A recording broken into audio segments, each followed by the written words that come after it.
Buenas tardes, bienvenidos a este octavo conversatorio Web Organizaciones. Mi nombre es Sergio Bolívar, soy gerente de Andina Consultando y catedrático del UPC. Tendré el honor de acompañarlos como moderador en esta reunión. Agradezco a los miembros del panel por participar en este conversatorio. Hasta el momento tenemos 350 inscritos en esta reunión. La doctora María Jara se unirá a nosotros porque está desde las 5 de la tarde en una reunión y se ha excusado con el Ministerio de Defensa de forma presencial. Así que se incorporará con nosotros en unos instantes. Quiero informarles que dentro de unos instantes estaremos haciendo la transmisión vía Facebook Live y para poder encontrar esta transmisión van a poder poner en sus dispositivos con Facebook el título del conversatorio, que es Movilidad Urbana luego de la cuarentena. Este conversatorio lo estamos organizando en alianza con el PAT de la Universidad de Piura, la Escuela de Alta Dirección. Hemos creado este espacio con la finalidad propositiva. Nos interesa conocer las propuestas y reflexiones en las medidas de movilidad urbana y el papel que está desempeñando la Autoridad de Transportes en este momento de la fase 1 de reanudación de las actividades que ya se encuentra en marcha. El sistema de transporte urbano sirve para desplazar aproximadamente 6 millones de personas al día en Lima y Callao, para que puedan llegar a sus labores, a hacer sus compras o muchas actividades en general. Esto incluye servicios del metropolitano, los alimentadores, los corredores complementarios y también incluye las ciclovías. Se conoce que el gobierno autorizó a mediados de marzo la transferencia de 50 millones de soles a favor de la Autoridad de Transporte Urbano para acciones de prevención, limpieza y desinfección de las unidades de servicio público de transportes. Es importante conocer de voz de la autoridad, cuando se incorpore la doctora, cómo se están destinando estos recursos y cómo se está cumpliendo con las medidas sanitarias y de distanciamiento de los pasajeros. Un tema importante es de qué forma se está articulando con los distintos actores como la cooperación internacional, los colectivos civiles y empresas para mejorar la infraestructura de transporte urbano. Una de nuestros panelistas nos va a abundar acerca del tema. Y también el uso de la bicicleta y las scooters en el uso de la micromovilidad. Es un tema individual, ha sido una alternativa que probablemente se ha señalado por muchos países como eficaz y económica y limpia, pero en el Perú no ha terminado de despegar. ¿Qué política se tiene que tener prevista para que se masifique el uso de las soluciones eficientes para la interconexión? En este contexto, en el que las empresas necesitamos tener, también las personas, los ciudadanos, necesitamos tener claridad sobre qué hacer para sentirnos seguros con el uso del transporte público urbano y ser conscientes de la dimensión e importancia que tiene su correcto uso. Queremos que el panel nos ayude con reflexiones y propuestas que sirvan para conocer cómo está ahora y qué se proyecta hacer con el uso de la movilidad urbana luego de la cuarentena.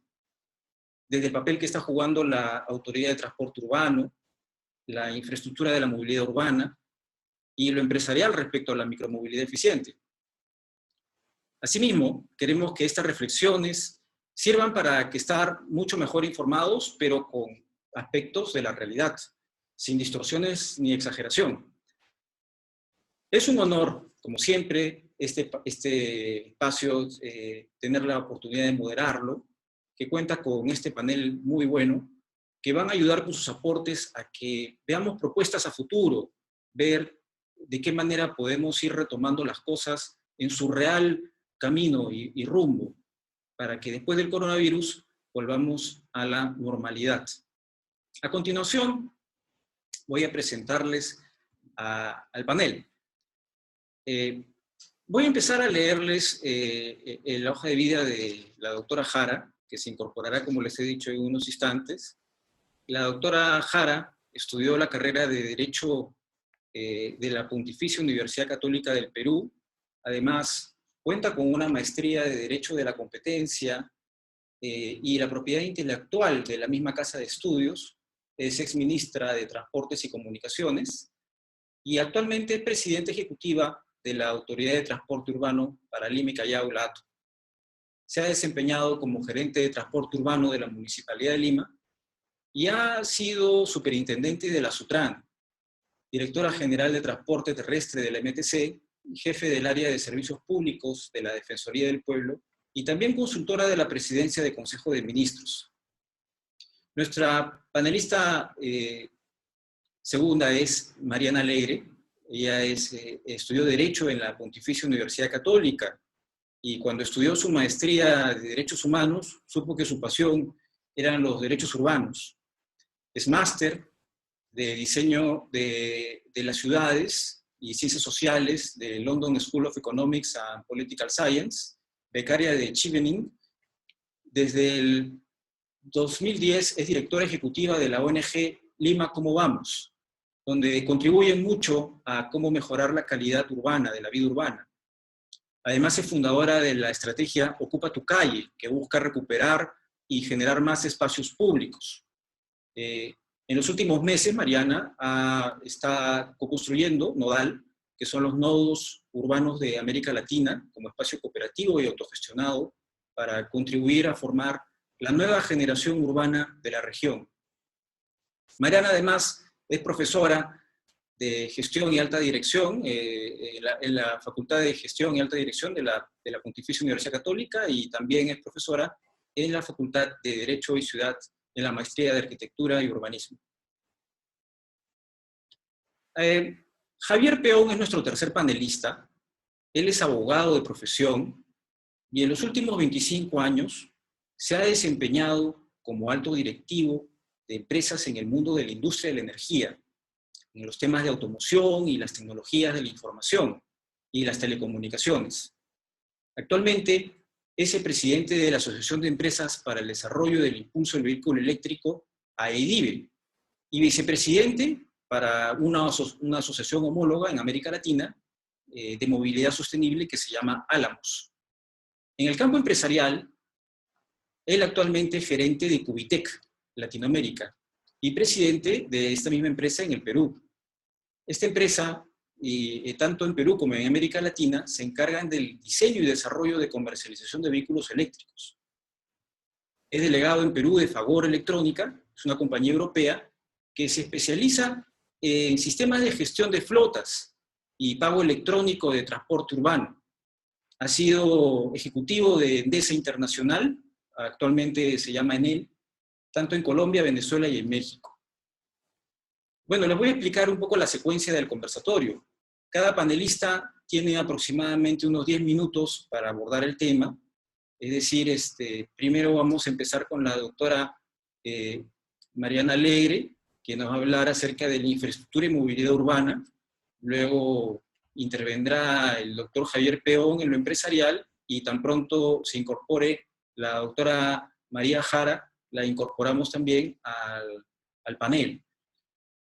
Seguiré con las preguntas a cada uno de ellos después de que terminen sus exposiciones y cuando lo haga voy a proceder a leer las preguntas que están dirigidas a cada uno de los panelistas.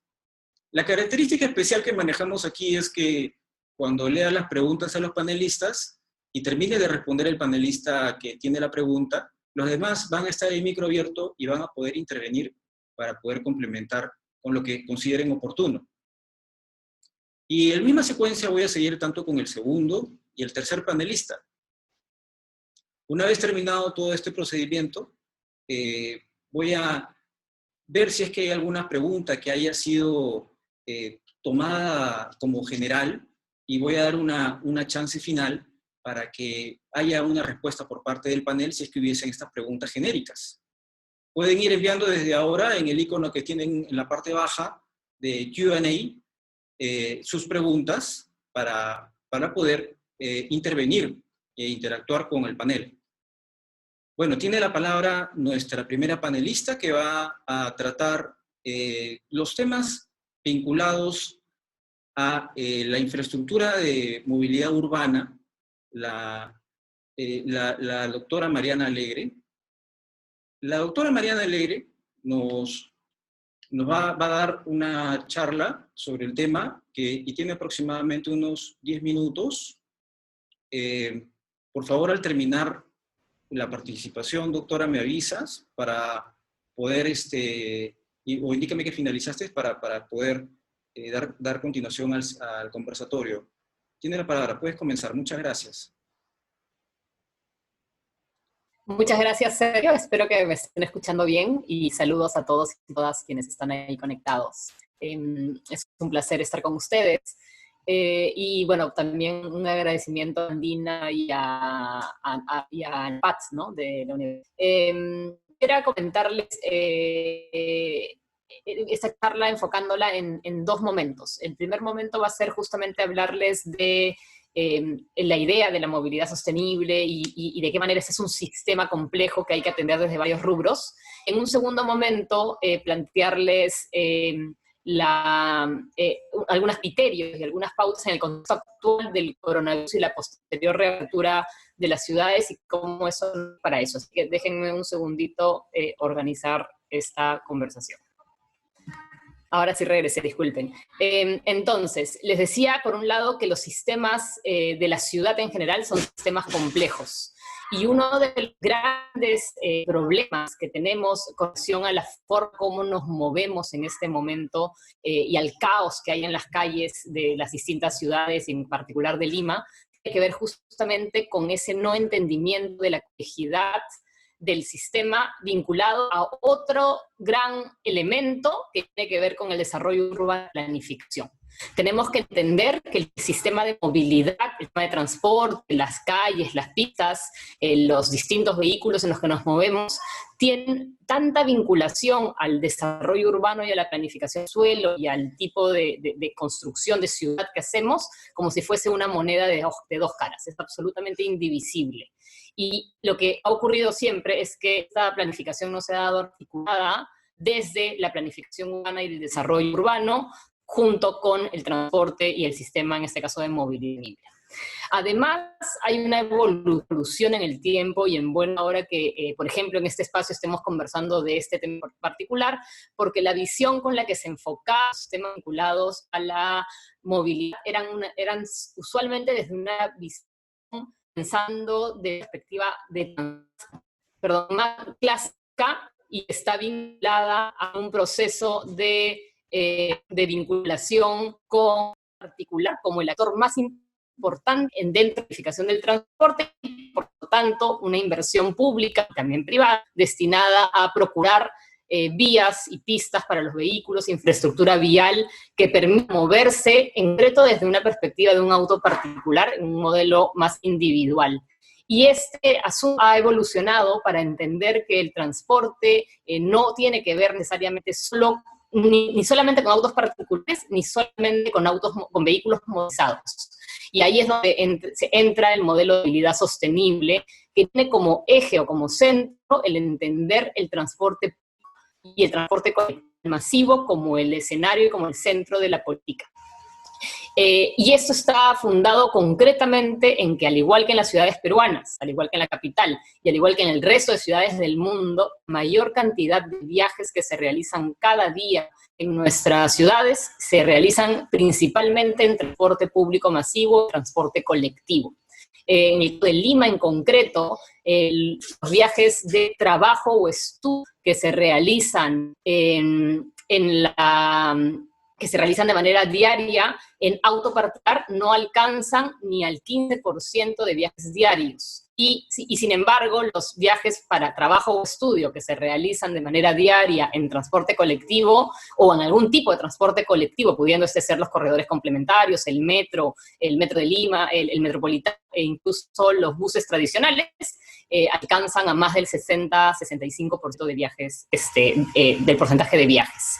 En esa línea, entonces, un enfoque que no atiende a la mayoría de los usuarios y que a su vez condiciona la calidad del viaje que tenemos todos en el cualquiera sea el medio de transporte que utilicemos, sea nuestro auto, sea un taxi, sea una bicicleta, sea caminando, generando el caos que tenemos ya y generando a su vez congestión y tráfico en el caso de las pistas y de los motorizados. Ahora, este escenario, un poco la promoción ahí de medios alternativos como la bicicleta, en el caso de algunos distritos, medios tipo de micromovilidad como scooters, otros, son también un elemento que no solamente tienen que entenderse en condiciones de igualdad en el sistema, es decir, es un actor más, no es un actor menor, de hecho, hay medios alternativos cuando deberíamos pensar en hablar de los medios por defecto, los primeros, ¿no? La caminata, por ejemplo, es el medio que todos usamos naturalmente y que nunca la consideramos cuando pensamos en cuál es el tipo de viaje principal que hacemos. Entonces, ese escenario y esa promoción de un modelo de sostenibilidad basado también en cambios de energía, a energías más limpias para el uso de los vehículos y a energías humanas o que no generaran emisiones, nos estaba buscando promover. Y claro, llega el coronavirus y nos toma a todos un poco de sorpresa y ahora tenemos frente a nosotros el reto de poder implementar mecanismos que a su vez nos permitan movernos, pero disminuyendo en lo posible el riesgo de de contagiarnos y de enfermarnos en relación al coronavirus de manera concreta.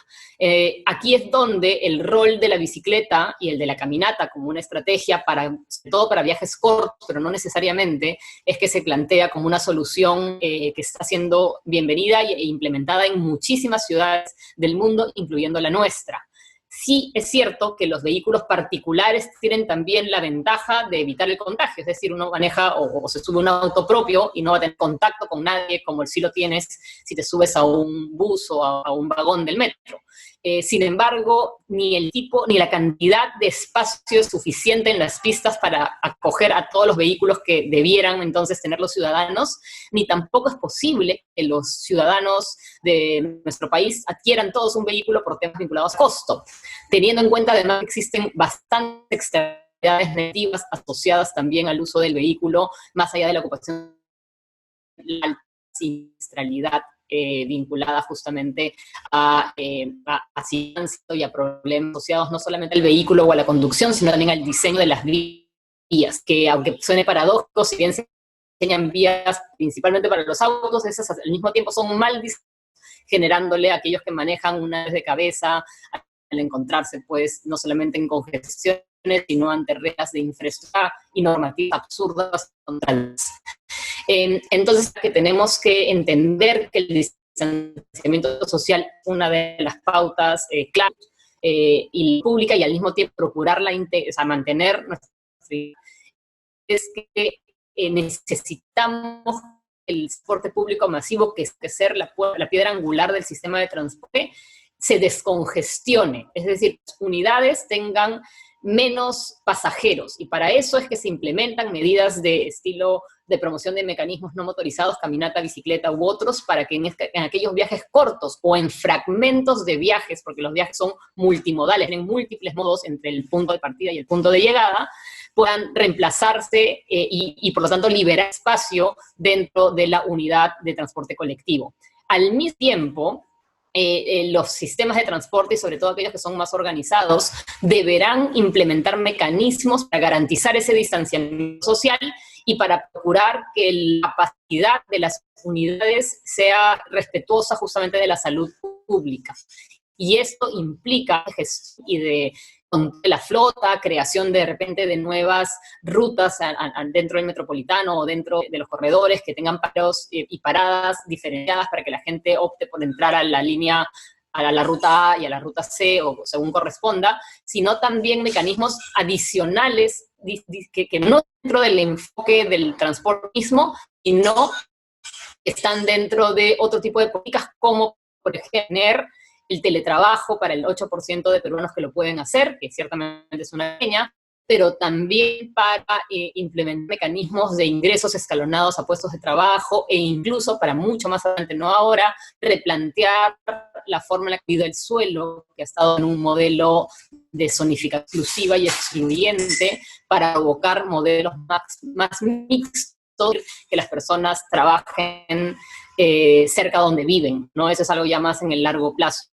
Entonces, hay un montón de retos que se vienen para dejar dos mensajes claros. Tenemos que ser accesible para los ciudadanos y en su lugar utilizar, sí, de manera correcta y apropiada las posibilidades de incentivar al uso de medios alternativos como la bicicleta, la caminata y algunos otros que permitan que las personas puedan utilizarlos con sensación de comodidad y seguridad, porque vamos a tener ahora en las calles personas que van a empezar a usar bicicleta, que no tienen la pericia para montar bicicleta y posiblemente se puedan ver involucradas en siniestros que queremos evitar. No podemos pasar de la pandemia del coronavirus a la pandemia de siniestros de tránsito, que claramente es otra de las pandemias declaradas por la Organización Mundial de la Salud. Y bueno, ahí lo dejo. Muchas gracias.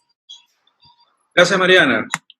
Bien, la doctora nos ha dado una luz sobre todo lo que está sucediendo en cuanto a lo que es el desarrollo de la infraestructura y el cuidado que debemos tener para poder tener conciencia acerca de su uso. Creo que a partir de ahora tenemos que tomar en cuenta todo tipo de idea propositiva que nos pueda llevar hacia mejorar la condición de la infraestructura urbana y que las calles sean mejor utilizadas con este tipo de vehículos alternativos. Bueno, ahora tiene la palabra nuestro segundo panelista, es el doctor Javier Peón, quien nos va a hablar acerca de los aspectos empresariales respecto a la micromovilidad, cómo ve el tema desde su punto de vista. El doctor Peón tendrá una intervención de 10 minutos aproximadamente. Doctor Peón puede comenzar y al terminar me avisa de que ha finalizado. Por favor, proceda. Hola, buenas tardes, Sergio, buenas tardes, Mariana, buenas tardes a todos. Es un honor y muy agradecido por esta invitación. La verdad es que después de escuchar a Mariana, creo que poco hay que añadir. La verdad es que ha hecho un recorrido exhaustivo, ¿no?, sobre lo que son los hitos principales de ese escenario post-COVID-19, a ser transporte después de esta excepcional confinamiento que vivimos en Lima y en el conjunto del país. Efectivamente, como dice Mariana, Lima es una de las capitales de Latinoamérica que tiene más uso del transporte público y eso va a continuar siendo así. No hemos disfrutado del transporte público de Lima, la mayoría de los viajeros que lo usan, por sus bondades de modernización y de calidad. Todos sabemos las carencias del transporte urbano. Es por necesidad. Explica muy bien Mariana, no puede cualquier limeño tener acceso a tener un vehículo particular propio, ni siquiera la infraestructura viaria de la ciudad lo permitiría. Entonces, efectivamente, el transporte urbano va a tener que ser, continuar siendo, mejor dicho, capital en esa movilidad de la ciudad. Pero va a ser de otra manera. Como se explicaba también, el problema de la congestión, de las aglomeraciones, tenemos que ver por unos de seguridad sanitaria que nos permitan seguir usando el transporte como una prevención ante las posibilidades de contagio.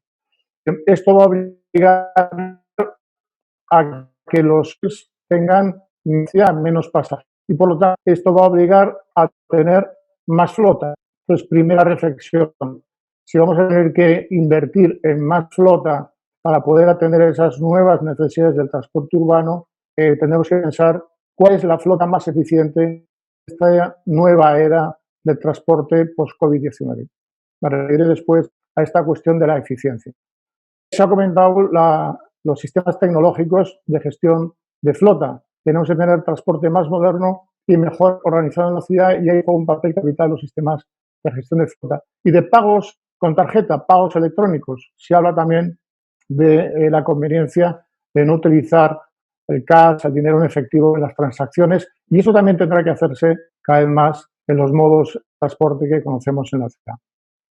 La tercera cuestión, también Mariana, tiene que ver con la capacidad de gestionar con un concepto integral el transporte. Distintos modos de transporte urbano, los alimentadoras, los corredores, la micromovilidad eléctrica, la bicicleta. Es un enfoque pensar en ello no como un modelo de transporte alternativo, sino complementarios, unos con otros. Una persona que puede dar un vehículo de movilidad personal, pues puede ir a su domicilio desde el paradero y de su domicilio al paradero e introducir luego ese pequeño en el bus o en el urbano público que vaya a utilizar.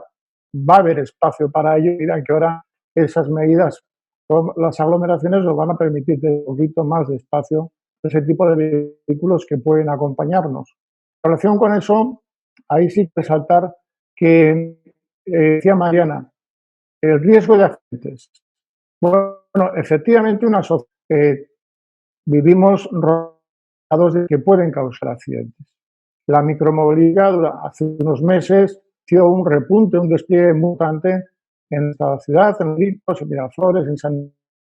Hubo algún accidente y de pronto hubo una normativa, a nuestro juicio, un poquito desproporcionada para el riesgo que se quería mitigar. De manera que la movilidad eléctrica pues, se resintió de esa normativa que perseguía mejorar la seguridad en el uso de estos vehículos, porque siempre hay actuaciones después que hay que perseguir, pero se derivó hacia una cuasi prohibición, hacia unas condiciones que hacían muy difícil utilizar estos vehículos cumpliendo esa normativa quizás rigurosa, ¿no?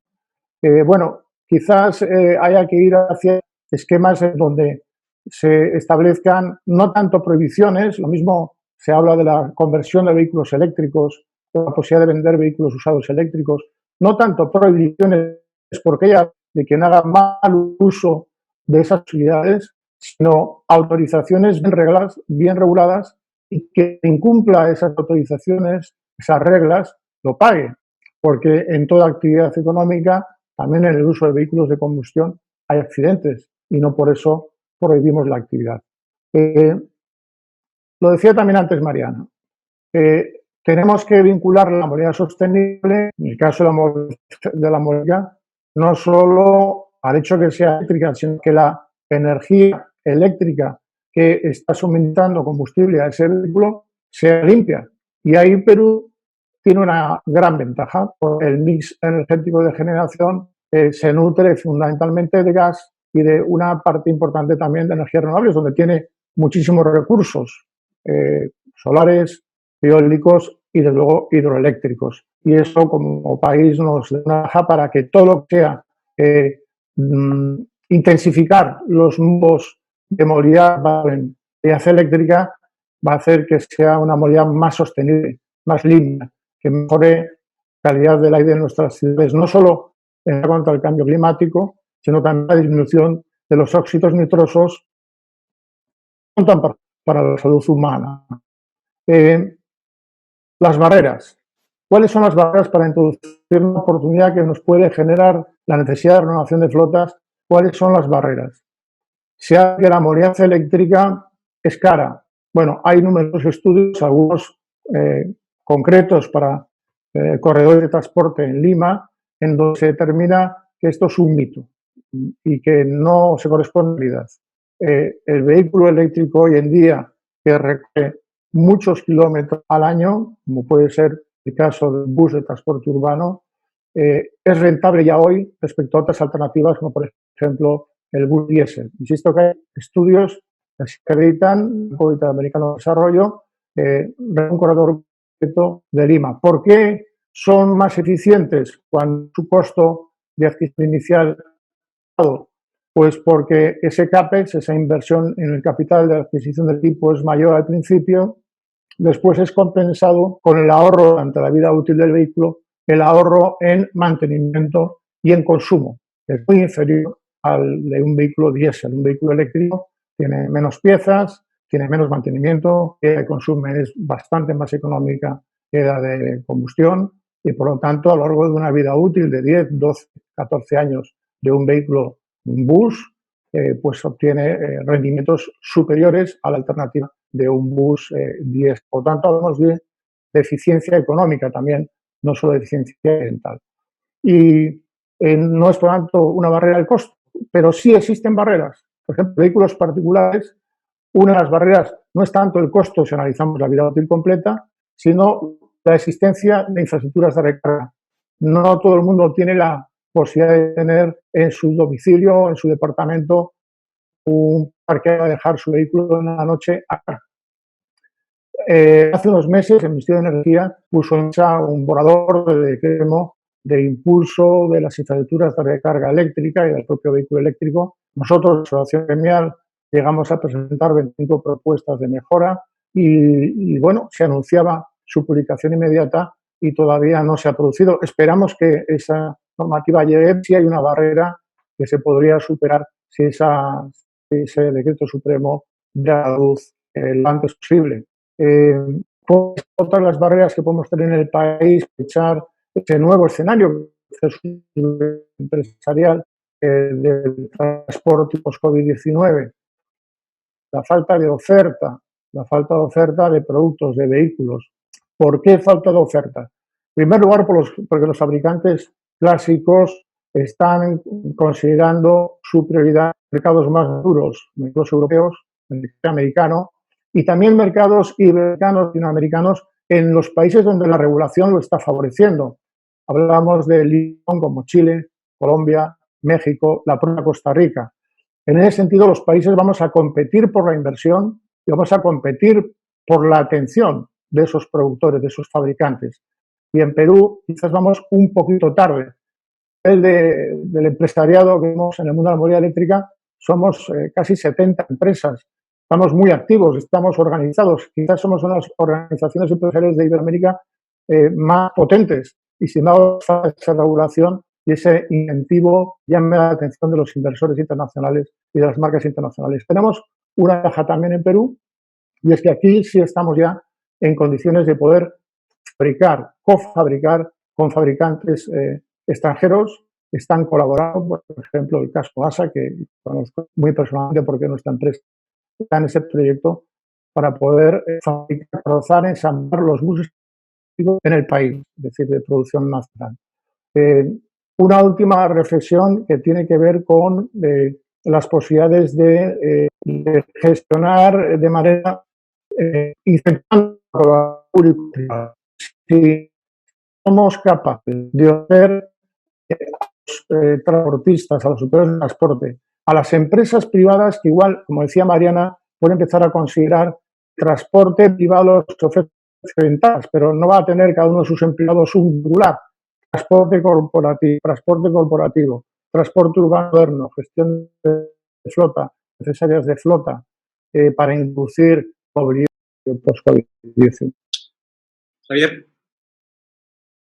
Sí, creo que he cumplido mis 10 minutos. Ya, de acuerdo. Pero okay. Si tengo más tiempo puedo añadir alguna cosa más, pero es interesante las preguntas. Bueno, sí, vamos a leer las preguntas. Hace un instante tuve un corte de señal, disculpen. A ver, vamos a proceder a leer unas preguntas. Vamos a empezar con esta sección de preguntas y respuestas. Y en caso la doctora María Jara se incorpore, pues hacemos una interrupción y seguimos con la parte que le corresponde a su presentación. En esta parte vamos a poner micrófono abierto a ambos. Entonces, si ustedes quieren intervenir a complementar alguna de las respuestas a las preguntas, pueden hacerlo, si lo desean.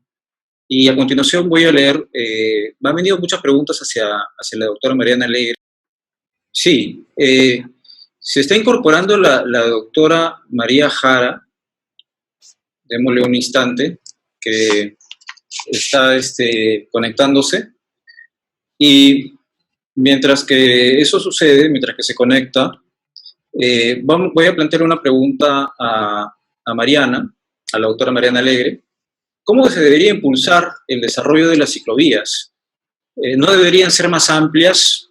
A nivel nacional se debería acompañar con algunas campañas que podrían ser interesantes, como el sembrado de árboles para generar sombras, la segregación de carriles para el uso de bicicletas.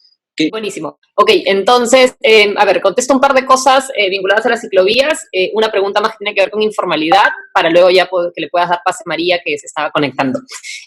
A ver, además porque eso tiene que ver con lo que María va a exponerles. El tema de las ciclovías, estamos en este momento como en la oportunidad de acelerar el cambio y la transformación en la movilidad urbana, ¿no? Algo que se ha venido impulsando hace mucho tiempo, pero que iba pues lento y poco a poco.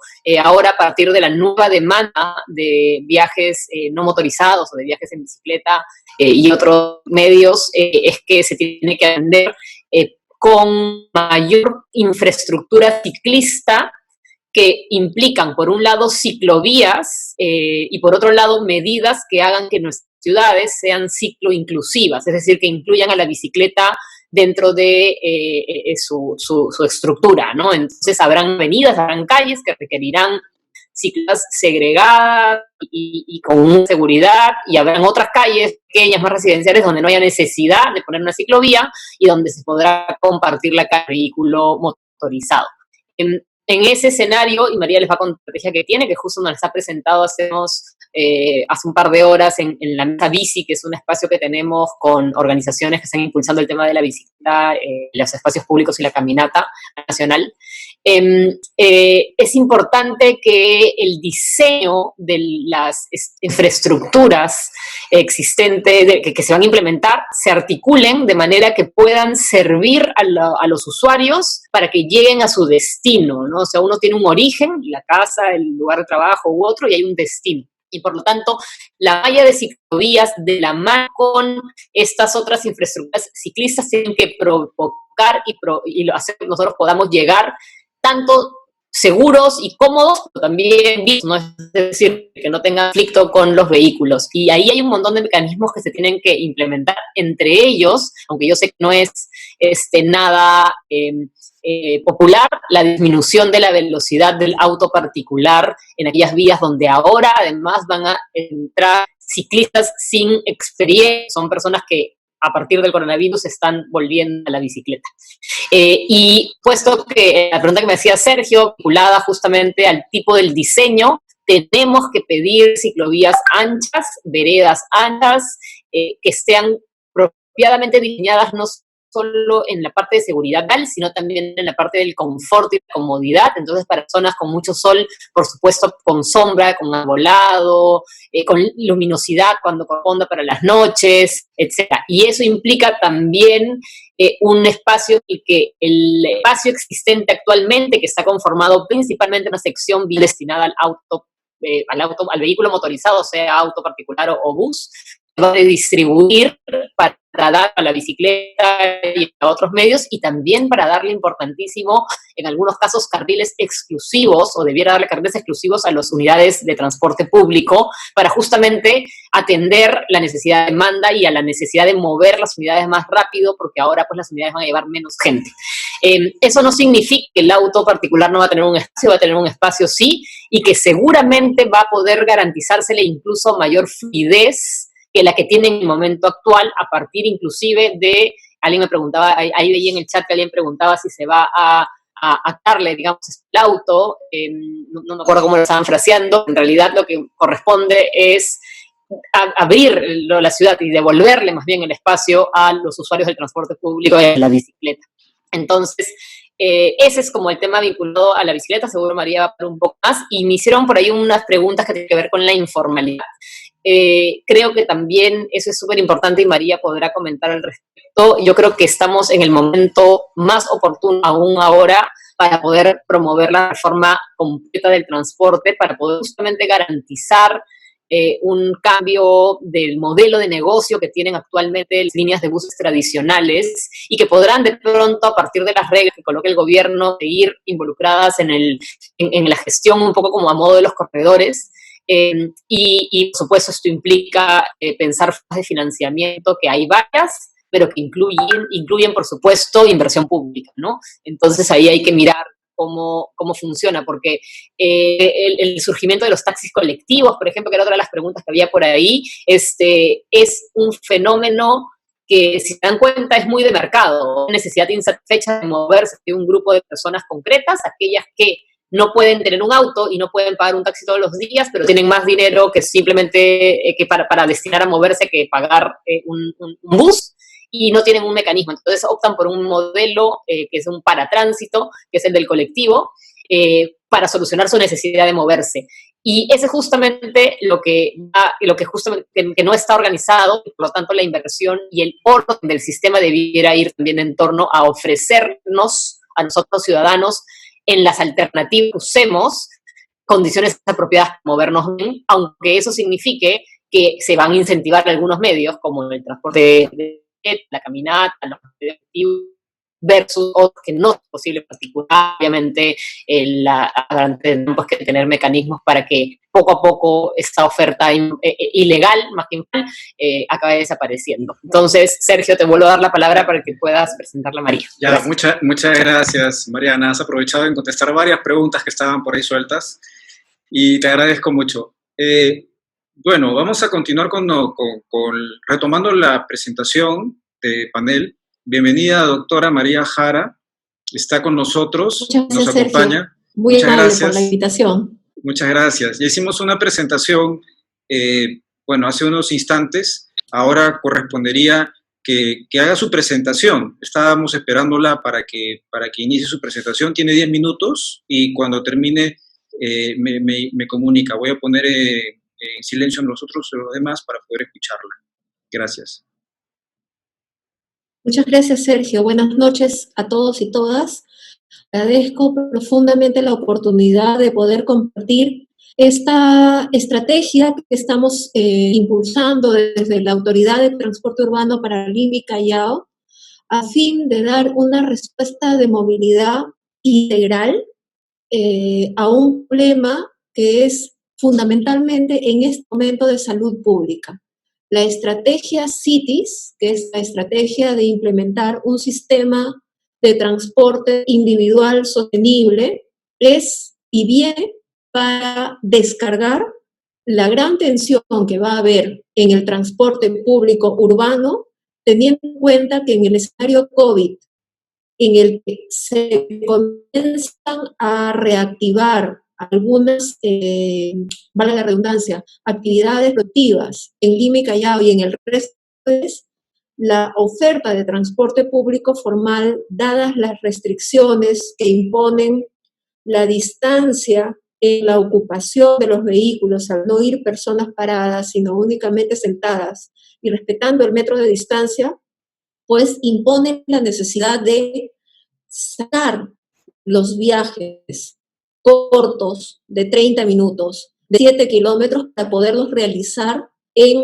bicicleta o en modos individuales de transporte, pero modos sostenibles. La estrategia no es solamente utilizar la bicicleta, porque la mayor parte de gente no utiliza la bicicleta. Los hogares pobres porque no acceden a la bicicleta, pero inclusive en los hogares de ingresos económicos medios y altos, no utilizan la bicicleta como un verdadero medio de transporte, fundamentalmente por las condiciones de inseguridad, tanto de inseguridad ciudadana como inseguridad vial, porque no estamos acostumbrados en nuestras ciudades a la presencia del ciclista. Entonces, tenemos que hay una conducta imprudente de parte de los conductores de transporte particular que puede generar víctimas en nuestros ciclistas. Entonces, lo que se está planteando es una estrategia muy potente. Llevar la posibilidad a que limeños y chalacos, que en este momento no cuentan con una red de ciclovías integrada para todo este gran territorio, estamos hablando de 11 millones de personas que van a poder mirar en la bicicleta un medio alternativo sostenible, sano para su salud. Y en el marco del COVID, además, la posibilidad de que a los sanos, al no tener contaminación del aire, poder bajar la tensión no solamente del transporte público, porque ya no utilizaremos el transporte público para distancias más largas, sino que además utilizaremos la bicicleta, el scooter o cualquier otro medio sostenible en ciclovías de metros de amplitud, separadas del tránsito vehicular motorizado por topellantas, por volardos, por New Jerseys, es decir, por separaciones físicas que permitan que nuestros ciclistas puedan ir todos en un solo sentido, debidamente resguardados, con infraestructura que perdone la posibilidad de colisiones de otras unidades vehiculares y rescatando la igualdad entre las personas al utilizar la ciudad, al poder además generar algo alto. En Lima y Callao se construyen no más de 12 kilómetros de ciclovías. La apuesta de estrategias cities a través de ciclos temporales que serán ejecutadas por los municipios distritales y los municipios provinciales con presupuesto de transportes y comunicación, es poder tener al menos 301 kilómetros de ciclovías homogéneas, iguales, integradas, tanto para los municipios que cuentan con recursos económicos como para aquellos municipios que no tienen ni ciclovías ni recursos económicos. La estrategia además se completa con la posibilidad de dar a los limeños y limeñas, limeños y chalacos que no tienen recursos el día de hoy, una bicicleta de prototipo, una bicicleta que puede ser subsidiada y que probablemente lo sea, además de el casco y además de todos los otros instrumentos que van a acompañar los viajes de las personas. Esta bicicleta, este prototipo de bicicleta va a ser ensamblado por nuestros peruanos y peruanas, de tal manera que generamos también de trabajo, además de los talleres de reparación. Entonces, trabajo, además, no solamente esta red de ciclovías de otro nivel, temporales, que además lleguen para... Al parecer, la señora doctora María Jara está sufriendo algún retraso, entonces vamos a continuar con algunas preguntas mientras que esta se restablece y nos pueda continuar con su exposición la doctora María Jara. Voy a continuar con una pregunta que estaba formulada para la doctora Mariana Alegre. Hay un tema que preocupa mucho, que es el tema de la carretera central. Está colapsada y la población ya está desesperada porque es un foco de contaminación y tuburización. Entonces, ¿qué solución le podemos dar a la carretera central, que es un problema nacional y también tiene que ver con el tema de transporte urbano? ¿Se puede solucionar o se ha visto alguna solución desde el punto de vista de infraestructura urbana? Hay varios problemas, ¿no?, en la carretera. El primero, y para mí el más importante, tiene que ver con que entendemos que la carretera central, por cómo está ubicada y los distintos asentamientos, ¿no?, de personas a lo largo de la carretera, ATE y luego otros distritos, hacen que esta avenida, esta vía no se deba de considerar una avenida, una autopista, o sea, no es una vía rápida. Entonces, si nos sacamos de la cabeza que esta carretera no es vía rápida, la forma en la que se diseñe la carretera va a poder también cambiar, porque no podemos invisibilizar la presencia de personas que cruzan la carretera constantemente en distintos puntos para acceder a sus casas, a distintos servicios, y que hace, por lo tanto, que se vuelva peligroso. El principal problema que tiene la carretera central, más allá de que obviamente carga vehículos pesados y tiene pues alto flujo, es que está pésimamente, el diseño vial es muy malo. Entonces, la caracterización de los flujos, de los semáforos, de las intersecciones, de los puntos donde hay para cruces, genera todo ese caos y ese tumulto que vemos ahí. Y eso pasa exactamente igual en otras vías también. Entonces, una de las cosas que se tienen que hacer, eso resolvería en mucho los problemas también de tráfico y de promover la fluidez y de disminuir los accidentes, de los siniestros viales. El correcto diseño vial, desde una perspectiva también de llevar a protegernos y además damos un ejemplo para aquellos que manejan autos particulares. Salen en una avenida manejando y una calle que tiene 3 carriles. En realidad, por el ancho de los carriles, en esa calle pueden entrar 4 autos. Entonces, los carros se acumulan y comparten carril. Luego, esa misma avenida llega a otra donde hay 2 carriles. Entonces, tenemos cuellos de botella sumado a una mala semaforización, hace que el lavado del vehículo no funcione.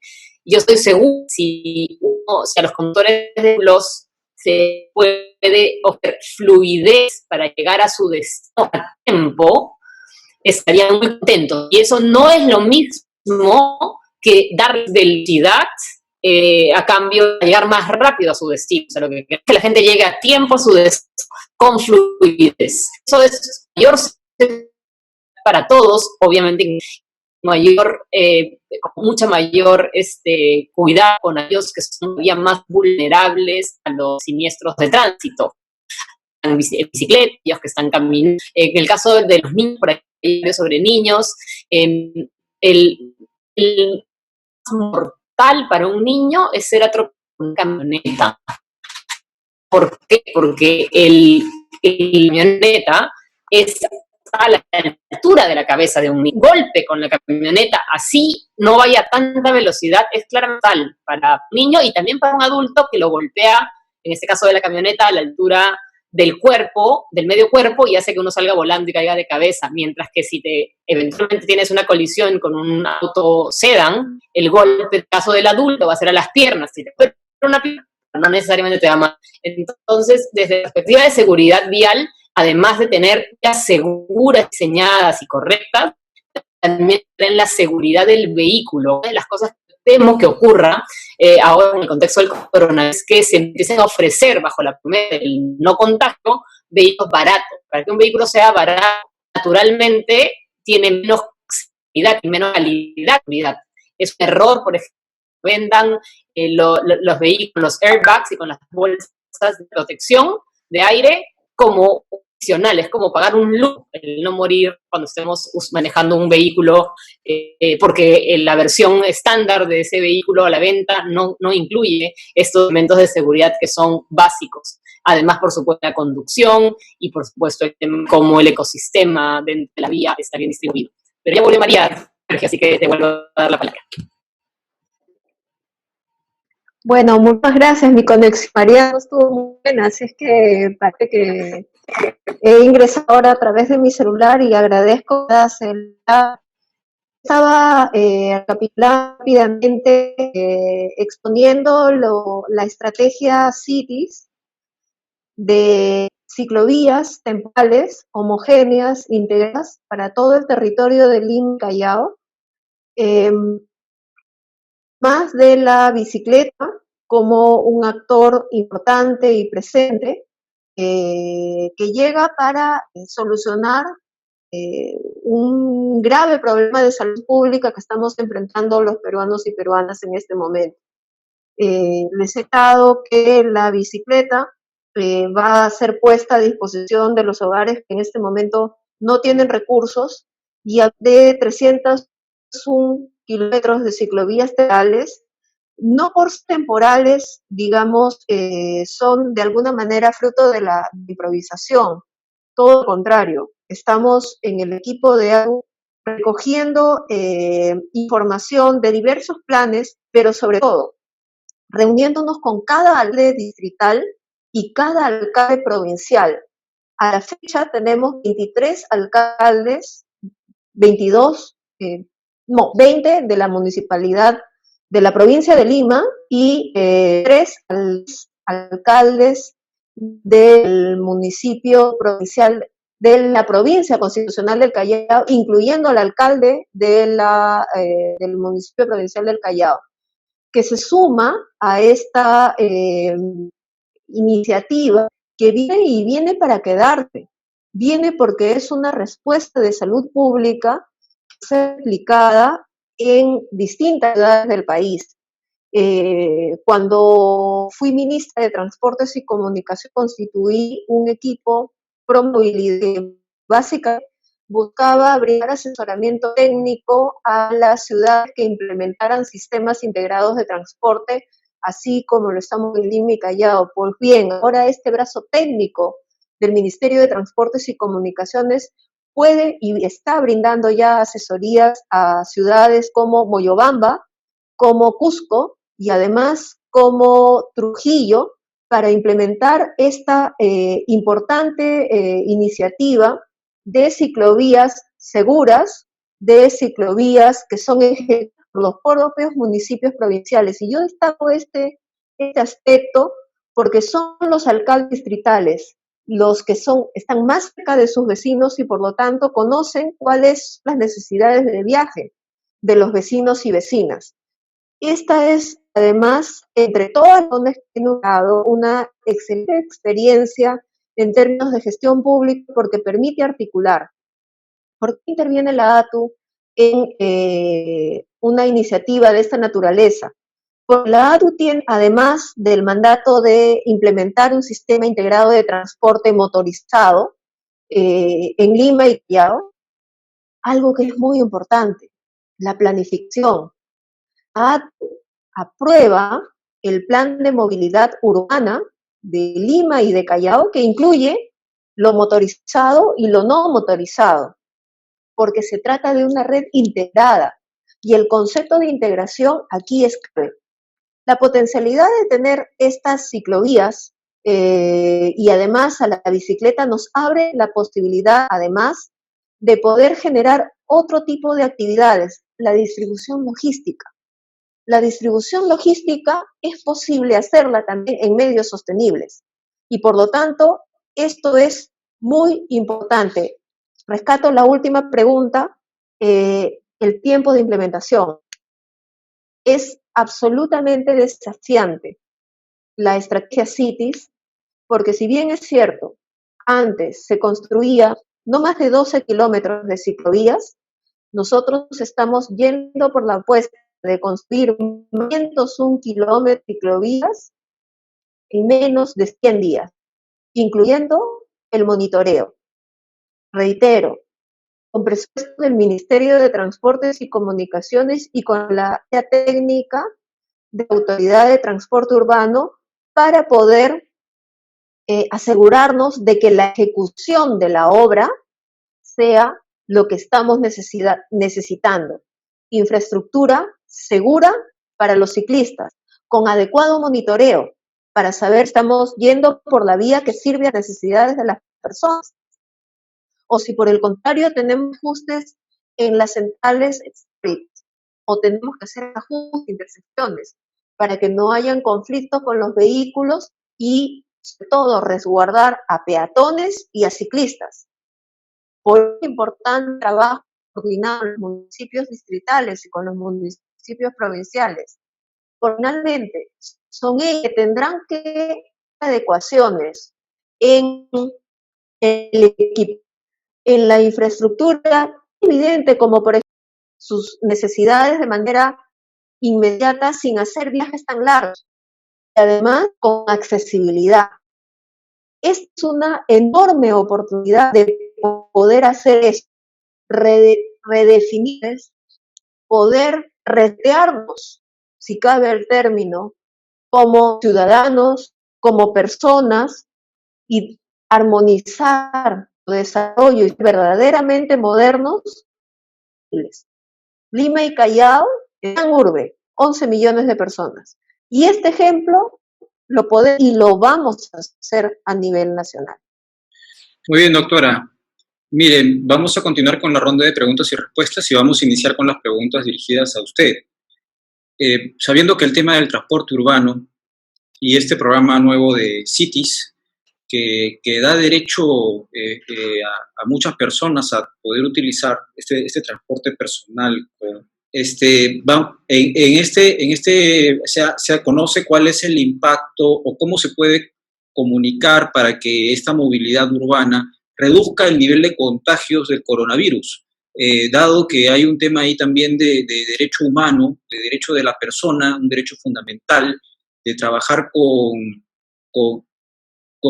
que la persona conozca el beneficio de utilizar un vehículo personal versus el vehículo que es el vehículo que es más, digamos, de uso masivo. El vehículo personal sería una alternativa para reducir contagios también desde el punto de vista de salud. Se ha estudiado ese impacto. Esa es una pregunta. Y una segunda pregunta, doctora, sería respecto a las mediciones de restricción. que se han estado dando para salir frecuentemente a las personas. Hay una pregunta muy lógica ahí. ¿Por qué no se está permitiendo que el uso de los vehículos particulares para compra de mercado se realice? Hay muchas personas que, por ejemplo, podrían hacer una compra semanal y llevar a través del vehículo una buena cantidad de productos, pero se están limitando a salir de manera ahora física, a pie, ¿no? Y eso limita mucho. Y también hay otros temas que, por ejemplo, se está restringiendo todavía el acceso a vías amplias, a las vías mucho más amplias, viendo y siendo concordante con la propuesta de Cities, ¿no sería más interesante que se dé más acceso a esas vías rápidas para dejar las alternas vacías y que la gente empiece a salir más en micromovilidad, en vehículos como las bicicletas o las motos o las scooters? Por favor, doctora. Bueno, Sergio, voy a tratar de satisfacer todas las preguntas.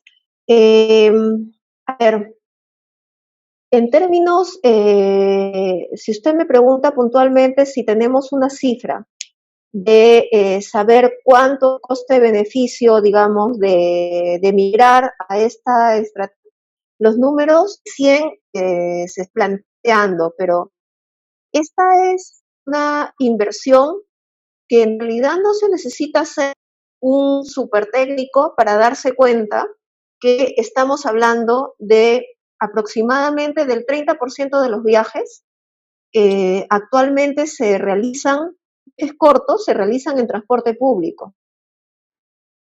Ni siquiera el 10% de los viajes se realizan en bicicleta. Y eso es una brecha, digamos, grande a la que nosotros podemos. Estamos aproximadamente el 1%. Entonces, podemos aprovechar la posibilidad de descongestionar los viajes que van en transporte público y que migren a un medio de transporte sostenible y que además escenario nos cuide y nos preserve el contagio. Entonces, son muchas digamos, las cifras que se podrían generar. Por ejemplo, ahorro de combustible, por ejemplo, menos smog que vaya al aire, 30, el 40, probablemente hasta el 50% del smog en las ciudades está vinculado al transporte público. Entonces, ahí también hay una enorme potencialidad en los pros en la salud pública. La gente que ya no va por asma, los cánceres, por ejemplo, que podrían disminuir. Bajar de peso también es otra de las situaciones que en este momento hacen que las personas que puedan contraer COVID puedan ser víctimas fatales de este daño. Entonces, estamos hablando de una serie de impactos que se van a ir midiendo, porque además buena parte del trabajo de CITES es tener una línea base y por lo tanto ir con este monitoreo que evidentemente para una inversión que probablemente no supere de los 50 millones de soles, estamos hablando de un costo-beneficio larguísimo en beneficio. Mire usted, nosotros hemos visto cómo tenemos pasos a desnivel y la ciudad fundamentalmente pegada para la segregación y para la circulación rápida de los autos particulares y de cuántos cientos de millones de soles estamos hablando. Un paso a desnivel que se supone debió haber solucionado la movilidad en Lima y Callao costó 27 millones. Aquí estamos hablando de 50 millones, no creo que superemos los 50 millones para 301 kilómetros de ciclovías de calidad más la bicicleta. Comentaban también leí rápidamente sobre el subsidio a las empresas de transporte público. Sin lugar a dudas, el transporte urbano es un servicio público y por lo tanto las menores ganancias que se van a generar también de alguna manera van a ser compensadas. Estamos analizando en el Ministerio de Transportes y Comunicaciones y con el Ministerio de Economía el abanico de posibilidades de poder generar un subsidio, un rescate, de tal manera que garanticemos la disponibilidad del servicio público y además las tarifas no suban. Así que creo que eso es algo muy importante, muy importante.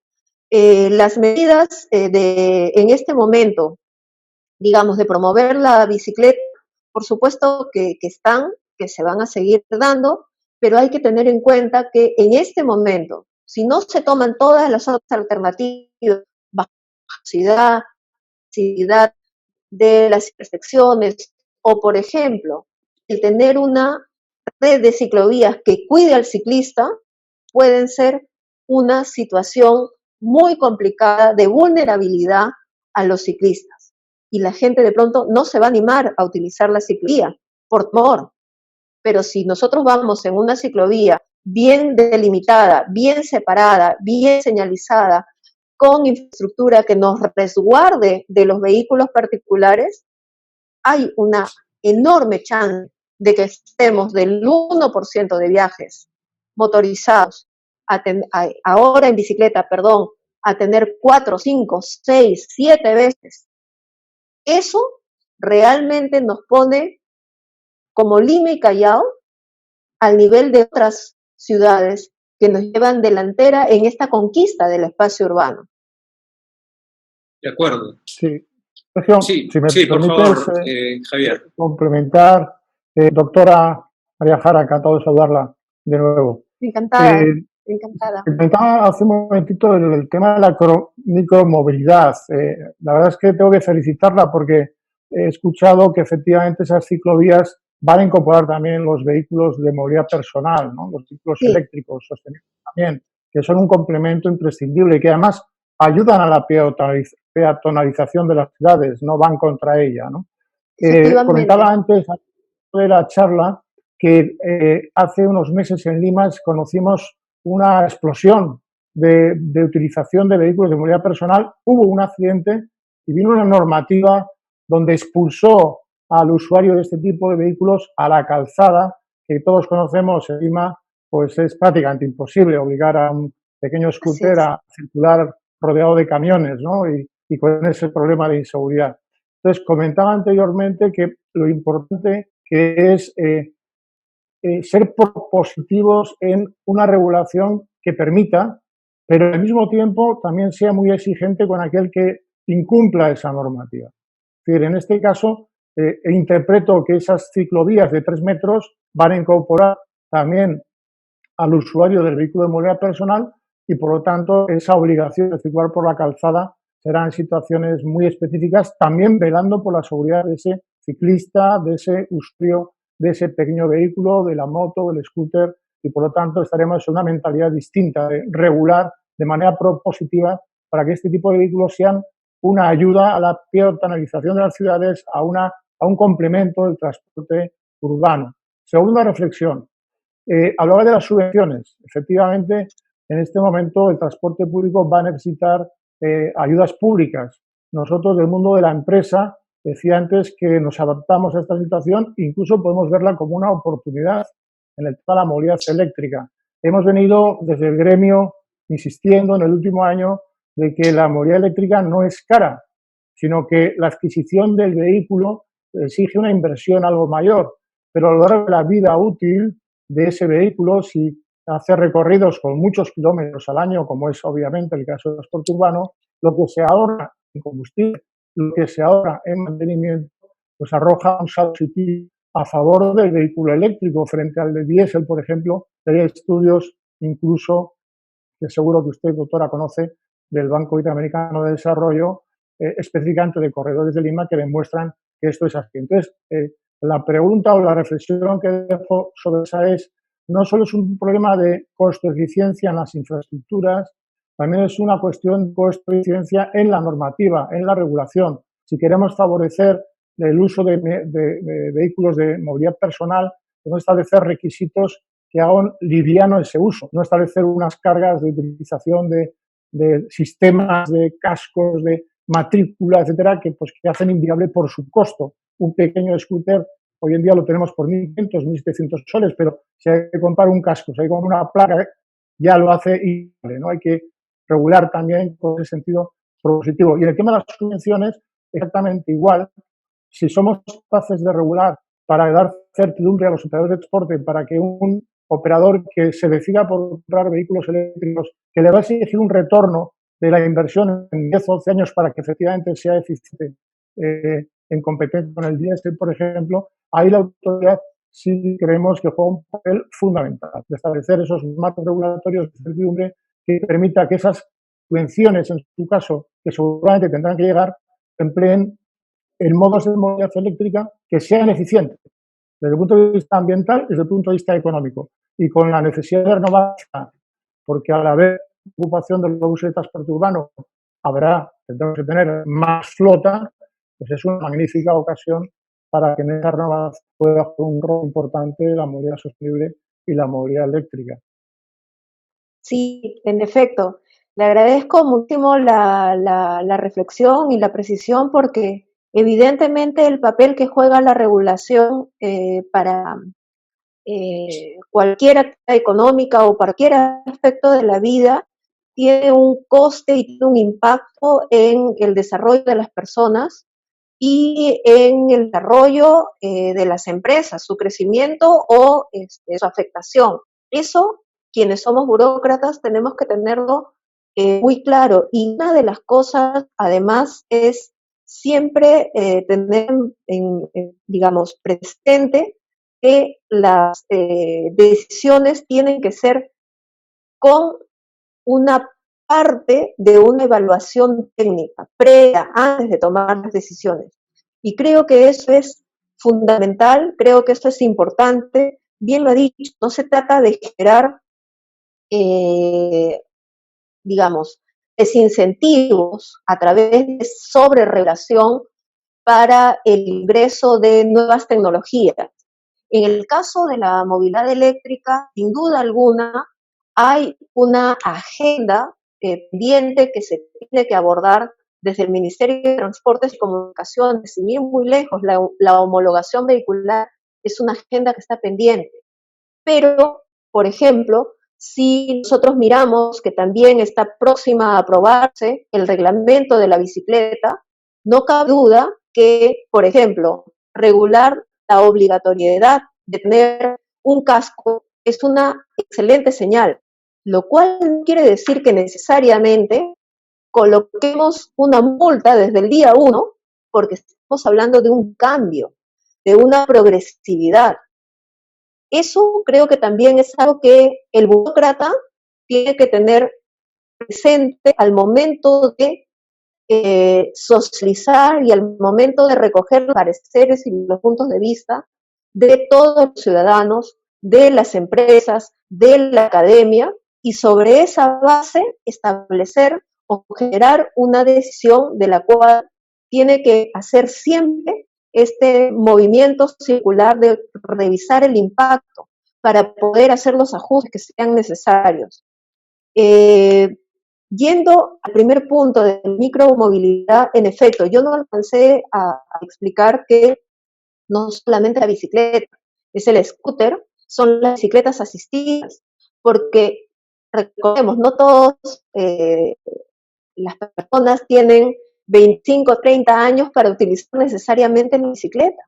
Pueden utilizar estos otros medios de transporte que también son sostenibles y que pueden permitir que las personas que de pronto tienen problemas, imaginemos en sus articulaciones, puedan utilizar el scooter para poderse trasladar, pero esta vez albergados por una infraestructura que los pueda trasladar de manera segura.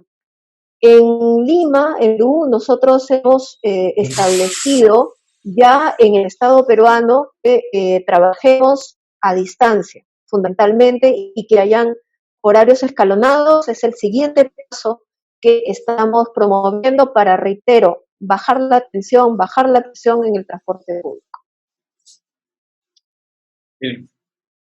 No sé si Mariana quiera complementar con algo, si no seguimos con algunas preguntas que tengo para Javier Peón. A ver, seguimos. Perfecto. Entonces, seguimos con unas preguntas que tengo para Javier Peón y luego voy a volver a ustedes. Yo tengo más preguntas para ustedes también. A ver, ¿de qué forma, Javier, por favor, doctor Peón, se puede impulsar mejor el uso de los vehículos ecológicos. Aquí hay una necesidad que se contempla para poder ampliar estos vehículos personales, si se puede instalar una red más amplia de parqueos, cargadores, de baterías. Lo mismo sucede con los buses, ¿no? Los buses también, respecto a los buses, ¿cómo se puede mejorar el tema del uso de los buses que pueden servir para el transporte público de fuente eléctrica? En este momento hay muy pocas de estas llamadas gasolineras eléctricas, electrolineras. Entonces, se necesitaría, ¿qué tipo de condiciones se necesita para que haya flotas más modernas hoy en día, que sea necesidad para que modernice nuestra flota automotor? Por favor, doctor. Bueno, sí, sobre todo regulación normativa eficiente. En este momento estamos en la Asociación Latinoamericana de Movilidad Sostenible. Pertenecemos a organizaciones nacionales de varios países, de Colombia, de Chile, de Costa Rica, de Guatemala, de República Dominicana, de Brasil. Los países que están consiguiendo mayor penetración de la movilidad eléctrica son aquellos que cuentan con una regulación más eficiente, no hay ninguna duda. Nosotros hemos propuesto aquí en Perú, a través de nuestra asociación gremial, una estrategia nacional de impulso a la movilidad eléctrica, al estilo de la que ya está en Chile o en Colombia. ¿Por qué una estrategia nacional?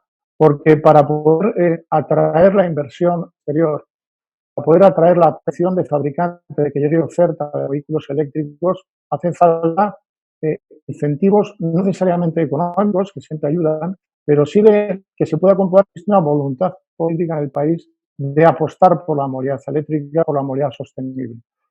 Nosotros en este momento en Perú no tenemos casi normativa, hubo avances en el último año, pero la estrategia que nos parecía más importante, esa que definía las infraestructuras de recarga, que es una auténtica barrera más que el coste de los vehículos, y que el Ministerio de Energía puso en marcha en un trámite de consulta pública, de audiencia pública del decreto supremo en torno a noviembre del año pasado, pues lo recibimos desde el sector con mucha expectativa, lo veíamos muy necesario. AIDIBE Perú presentó 25 propuestas de mejora, me consta que la Asociación Automotriz del Perú también presentó 10 o 15 y que hubo bastante participación ciudadana, y sin embargo no se llegaba a aprobar. Ese tipo de normativa es fundamental en el contexto de una estrategia que contemple las características y particularidades del transporte urbano, que contemple las necesidades del transporte de reparto de última milla, que considere las dedicaciones propias del vehículo particular, del transporte corporativo, de la micromovilidad. Es decir, cada tipología de vehículo exige un tipo de enfoque normativo individualizado, que contemple la incorporación y la producción de las energías renovables en el mix que contempla la movilidad eléctrica. No olvidemos que un vehículo eléctrico es un electrodoméstico que se conecta a la red y, por tanto, puede contribuir a una mejor eficiencia económica en nuestro doméstico. Son muchas acciones que interactúan y que exigen edificación a medio y largo plazo de acciones, que exigen definición de roles públicos, y además hay buenos modelos que podemos seguir, como decía, en otros países vecinos.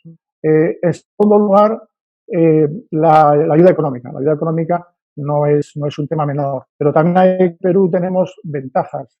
Un NAMA en marcha, un bonos de carbono que expone a internacional a transformar en la movilidad, que suman mejoras de medioambientales de Lima, emite el chata también,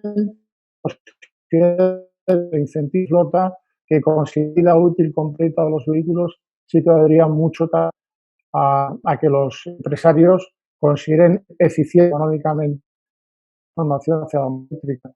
No nos olvidemos de una cosa, que por muchos argumentos que a un empresario sobre bondades de la movilidad eléctrica desde el punto de vista ambiental, de salud y de moda, si se quiere, si los números no le salen, nunca tomará esa decisión. Y nosotros creemos que los números salen y que con una normativa adecuada esa transformación se producirá de manera natural.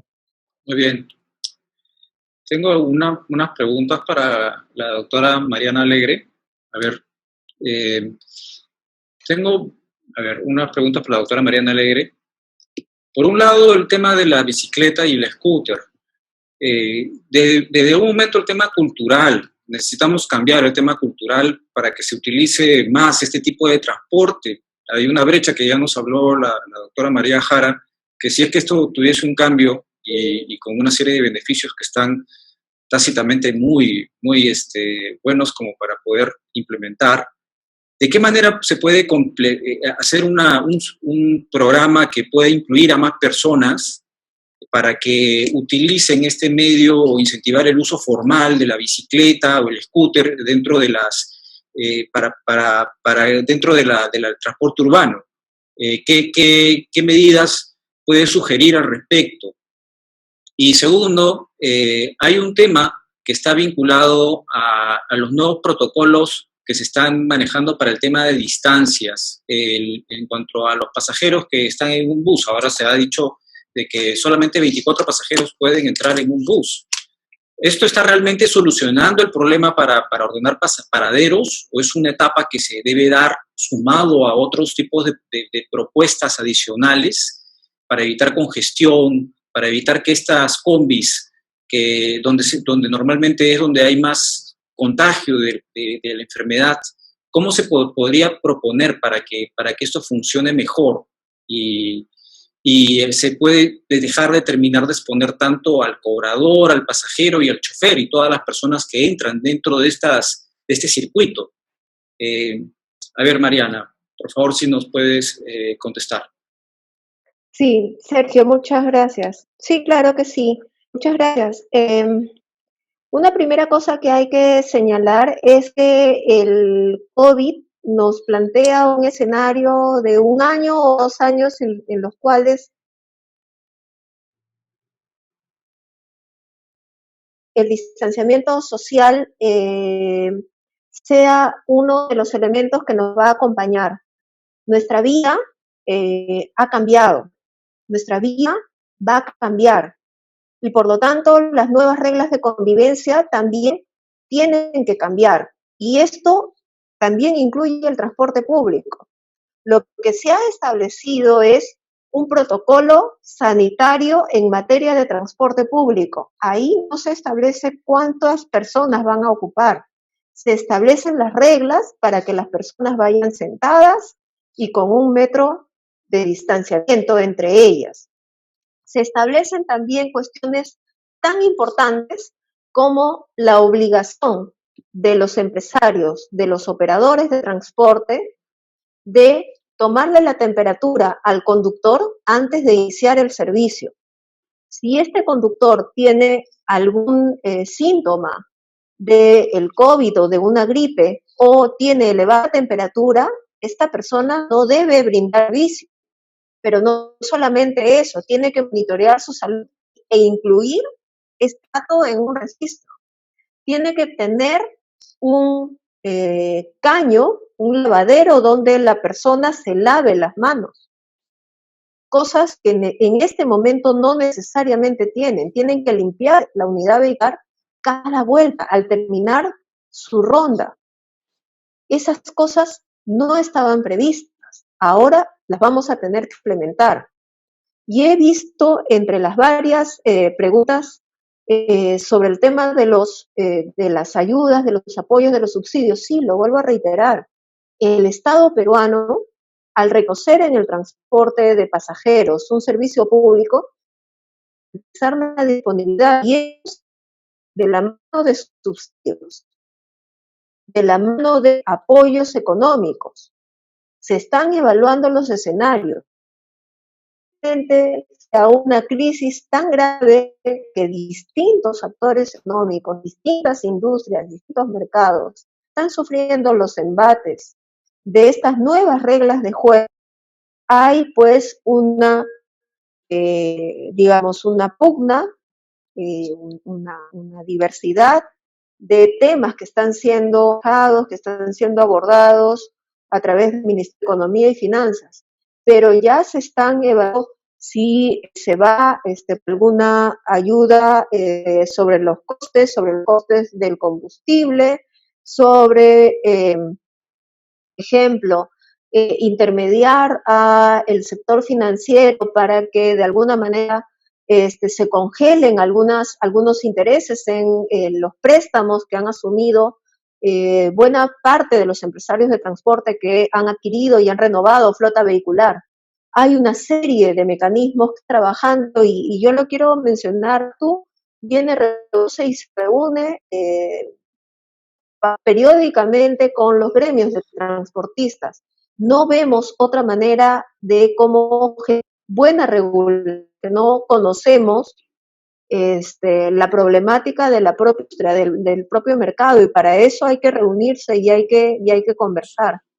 Se planteaba también sobre la bicicleta, el scooter y el tema cultural. Hay un enorme desafío aquí respecto de este cambio cultural en efecto. Por eso es que la estrategia tiene e incorpora un componente comunicacional de difusión muy fuerte. Pero además el hecho de podernos comunicar con los alcaldes distritales, por ejemplo, nos ha dado la posibilidad que desde el Estado también varios alcaldes distritales mostrando su disposición a poder favorecer a los vecinos que paguen sus arbitrios a tiempo, dándoles, por ejemplo, una bicicleta a cuenta de los del próximo año. Entonces, el entusiasmo que se está generando, esperamos que también sea replicado por el sector privado, que sea capaz de fomentar no solamente el acceso a la bicicleta de sus trabajadores, sino que además su distribución logística también la hagan en medios de transporte alternativo. Y por supuesto, que tengan duchas, lavaderos, casilleros donde las personas puedan asearse y dejar su ropa para seguir con su jornada laboral.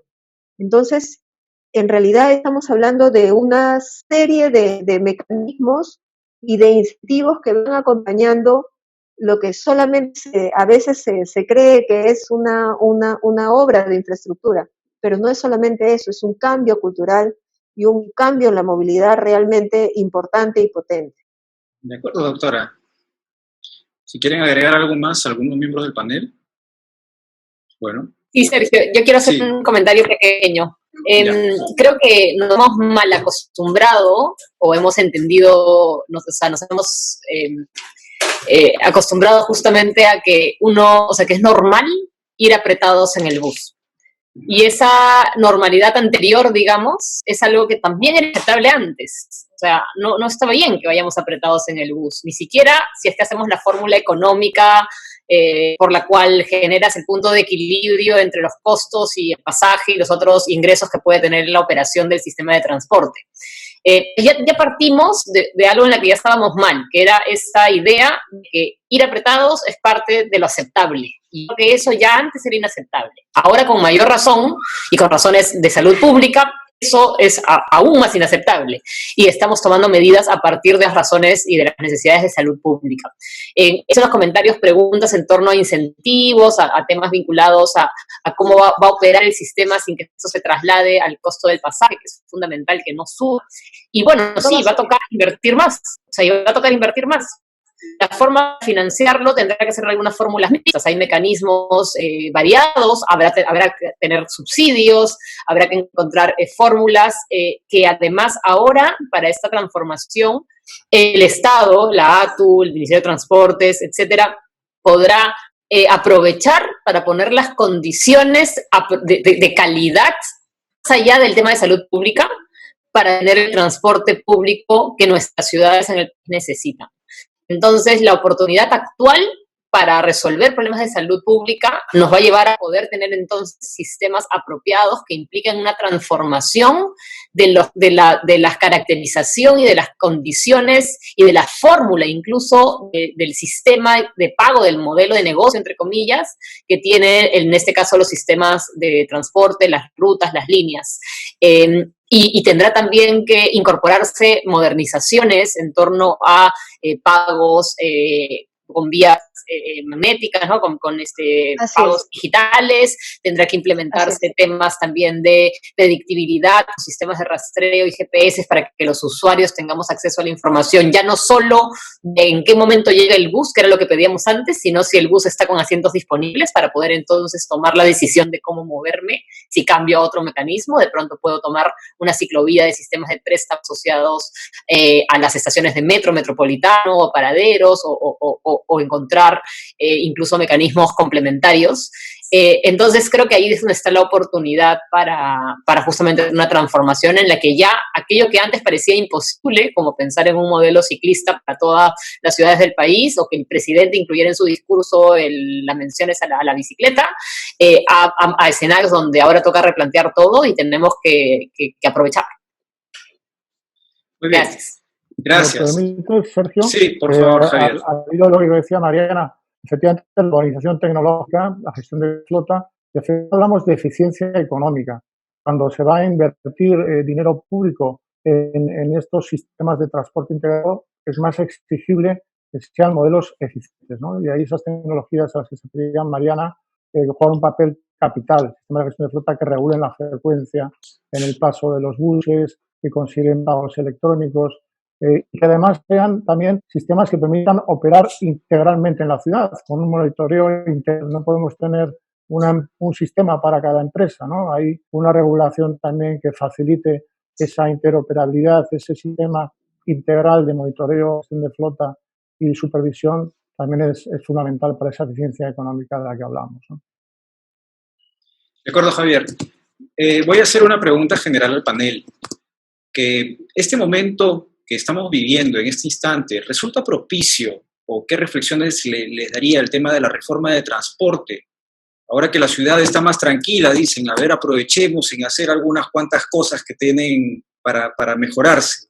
Se podría pensar en optimizar algunas rutas, que los buses sean únicamente los autorizados, cumplir con algunas normas de seguridad y movilidad como si fuésemos una ciudad moderna, o lo que aspiramos a hacer. Entonces, es el momento propicio para poder hacerlo, y si es que no lo fuese, ¿cómo se puede contribuir en este momento para que podamos hacer cosas que vayan quedando ya instaladas como un sistema de transporte eficiente de ciudad moderna? A ver, por favor, de repente la doctora María Jara quiere iniciar. Por favor. Sí, por favor. Sí. Sí, muchas gracias, Sergio. Es muy motivadora la pregunta porque nos pone en un escenario en el cual, bueno, y cuando hablamos de reforma del transporte, ¿hablamos solamente de la reforma del transporte de los buses? Una parte dice sí, efectivamente, una reforma que no fue, digamos, impulsada, no tuvo continuidad en el tiempo, ni tampoco en un ámbito espacial para Lima y Callao. Sin embargo, mientras la ATUS estuvo comenzando a desplegar sus primeras acciones, sus primeras medidas, vino el coronavirus. Y el coronavirus nos ha planteado la posibilidad de generar una verdadera reforma que sea además integral, donde tengamos buses circulando de manera preferente, los carriles derechos, digamos, de la vía, y sirviendo a las personas, ahora en condiciones de higiene y con distanciamiento social, pero al mismo tiempo tener bicicletas, tener scooters, como verdaderos medios de transporte. Yo creo que esta oportunidad es la que nos abre lo decía María en una reunión previa y que me invitó a la mesa bici, y yo le agradezco mucho nuevamente, decía, es un regalo precioso de esta desgracia, que es el COVID, que tanto nos cuesta definir el modelo de transporte por uno verdaderamente sostenible, ir en buses mayores, en vehículos más grandes, ojalá con tecnologías más limpias, pronto, con presencia de vehículos eléctricos y además con ciclovías seguras integradas con personas que utilicen bicicleta y los scooters con seguridad, pues que los utilicen para su vida diaria, no solamente para el recreo, para el paseo, sino como parte de su vida diaria. Y que las autoridades locales sean además capaces de trabajar todas esas cosas que rodean la movilidad de las personas. Decía, como las veredas accesibles para personas. Eso es muy importante. Entonces, creo que ese es el desafío que tenemos ahora, la oportunidad que tenemos ahora, el hecho de ir por carriles segregados para el transporte público y además con carriles segregados, ciclovías seguras, es una reforma completa, virtuosa y además inexorable porque ya no retrocederemos. Creo que eso lo podemos lograr de manera muy rápida, reitero, con las ayudas económicas que se van a generar de parte del gobierno central para poder sostener la oferta de transporte público en estos momentos de grave crisis. Y reitero, sí, suban los pasajes, porque las personas, millones de personas en este momento no tienen trabajo. Y reiterar nuevamente que la pandemia y el estar en cuarentena no significa que podamos salir. No debemos salir. El distanciamiento social es la mejor manera de poder generar el mecanismo que frene el COVID, pero no es la única medida. Y yo quiero en esto decir que el gobierno peruano está desarrollando una serie de medidas muy potentes, como por ejemplo el hecho de desinfectar inclusive los centros de abasto.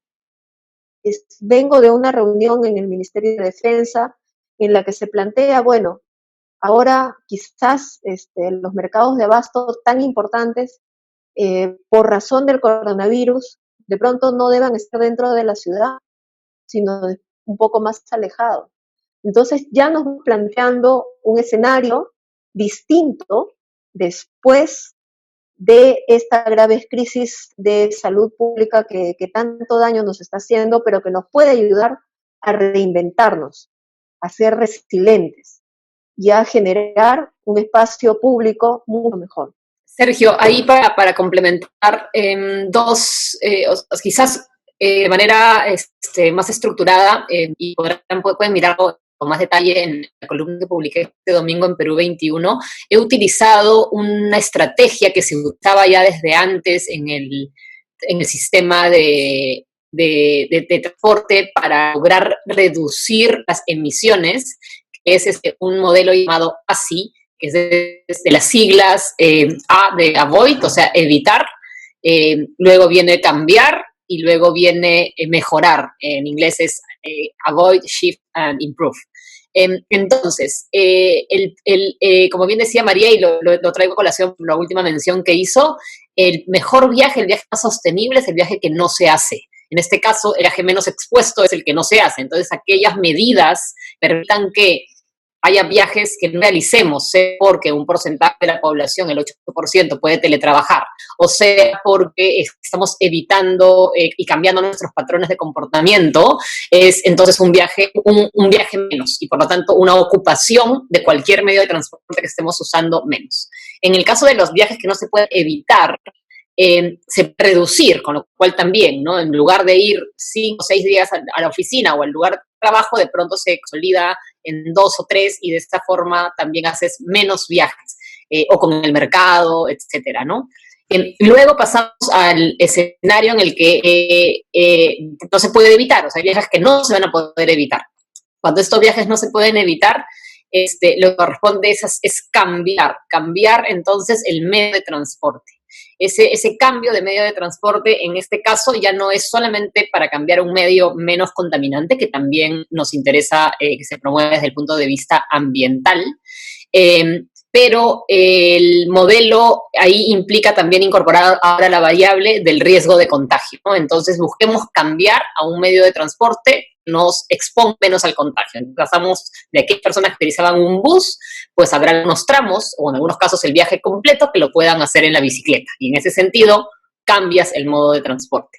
Y por último, para aquellos casos en los que efectivamente el viaje es indispensable, no puedes cambiar o te corresponde este tramo de viaje en el medio de transporte colectivo u otro, hay que mejorar el medio. Y ese mejora va no solamente, el de la versión más clásica, pues se refería a mejorar la eficiencia energética, por ejemplo, o la seguridad.